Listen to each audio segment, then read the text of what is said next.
আজকে এই স্বৈরাচারের বিরুদ্ধে ফ্যাসিবাদের বিরুদ্ধে লড়াই গত 15 বছর করতে গিয়ে আমাদের প্রায় 60 লক্ষ মানুষের বিরুদ্ধে মিথ্যা মামলা হয়েছে, গায়েবী মামলা হয়েছে। সেগুলোকে অবিলম্বে তুলে ফেলতে হবে। আমরা পত্রিকায় দেখলাম যে প্রধান উপদেষ্টার মামলা চলে গেছে, উঠানো হয়েছে। আরেকজন উপদেষ্টারও মামলা উঠানো হয়েছে, সাজা ছিল সেটা সাজা বাতিল করা হয়েছে। আমাদের একজন মানুষও নাই, বিএনপি বলেন, জামাত বলেন, এই আমরা এখানে যারা বসে আছি, যাদের বিরুদ্ধে মিথ্যা মামলা নাই। তো আমাদের আশা যে মামলাগুলো এই সব মানুষের 1,45,000 মামলা অবিলম্বে তুলে দিতে হবে। তবে একটা জিনিস আমি এখনো আমার ধোঁয়াশে যে অবস্থাটা সেটা পরিষ্কার হয়নি। কারণ আমরা আশা করেছিলাম যে প্রধান উপদেষ্টা মহোদয় তিনি একটা রোড ম্যাপ দেবেন। সেই রোড ম্যাপটা আমরা কিন্তু ফর ট্রানজিশন টু ডেমোক্রেসি, এটা আমরা কিন্তু ওনার বক্তব্যের মধ্যে পাইনি। রিফর্মসের কথা বলেছেন, সেই রিফর্মসগুলো কোন কোন বিষয়ে কোনটা রিফর্মস, তবে সেগুলো কিছু কিছু তিনি আভাস দিয়েছেন।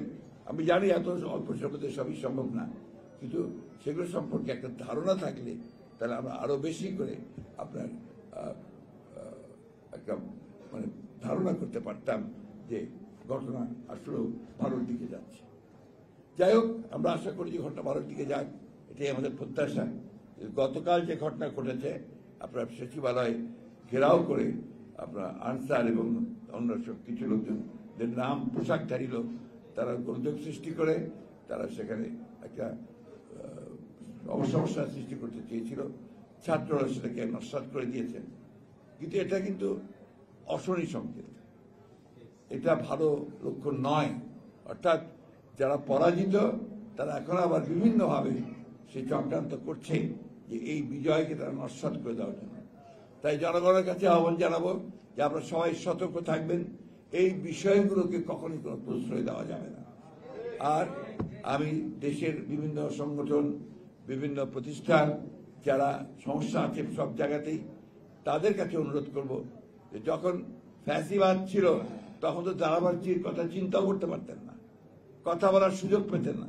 এখন সুযোগ এসেছে, সময় দিন নতুন সরকারকে, তারা নিশ্চয়ই এই বিষয়গুলো দেখবে এবং সেইভাবে তারা কাজ করবে। কিন্তু এইভাবে ঘেরাও করে, সচিবালয়ে ঘেরাও করে, বাধ্য করে কোনো কিছু আদায় করার চেষ্টা এই মুহূর্তে করবেন না। জনগণ সেটাকে ভালো চোখে দেখবে না। ছাত্র ভাইদের কাছে একটা কথা বলতে চাই, আমাদের এই বাংলাদেশের রাজনৈতিক ইতিহাসে সবসময় ছাত্ররাই সব পরিবর্তনগুলো নিয়ে এসেছে, সেই 52 সাল থেকে শুরু করে 24 সাল পর্যন্ত। এবং এই পরিবর্তনের যে মূল ধারাটা সেটা তারা সেট করে দিয়েছে। সেই জন্য বাংলাদেশের মানুষ সবসময় ছাত্রদেরকে আলাদা চোখে দেখে, তাদেরকে সম্মান করে, ভালোবাসে এবং তাদের প্রতি আস্থা তাদের সবসময় থাকে। একই সঙ্গে আমি একজন শিক্ষক হিসাবে আহ্বান জানাতে চাই আমাদের স্কুল, কলেজ, বিভিন্ন শিক্ষা প্রতিষ্ঠানের ছাত্রদেরকে যে অযথা বল প্রয়োগ করে এমন অবস্থা তৈরি করবেন না যে সেখানকার প্রশাসন নষ্ট হয়ে যায়। আমরা দেখলাম যে কিছু কিছু স্কুল কলেজে বাধ্য করছে রিজাইন করে শিক্ষকদেরকে চলে যাওয়া, প্রধান শিক্ষককে চলে যাওয়া। এটা তো আপনার ব্যবস্থা আছেই, অভিযোগ করেন, অভিযোগ প্রমাণিত হলে নিশ্চয়ই তাকে সরানো হবে, কিন্তু তাকে একটু কাজ করার সুযোগ দিতে হবে। সেই সঙ্গে এই সরকারের কাছে আরেকটা দৃষ্টি তুলে ধরতে চাই, আমরা এই প্রশাসনে এখনো সেই সমস্ত ব্যক্তিদের দেখতে পাচ্ছি যারা এই ফ্যাসিবাদী সরকারকে মদত দিয়েছে, তাদেরকে সাহায্য করেছে এবং তাদের এই হত্যাকাণ্ডের সঙ্গে তারা জড়িত দিয়েছে।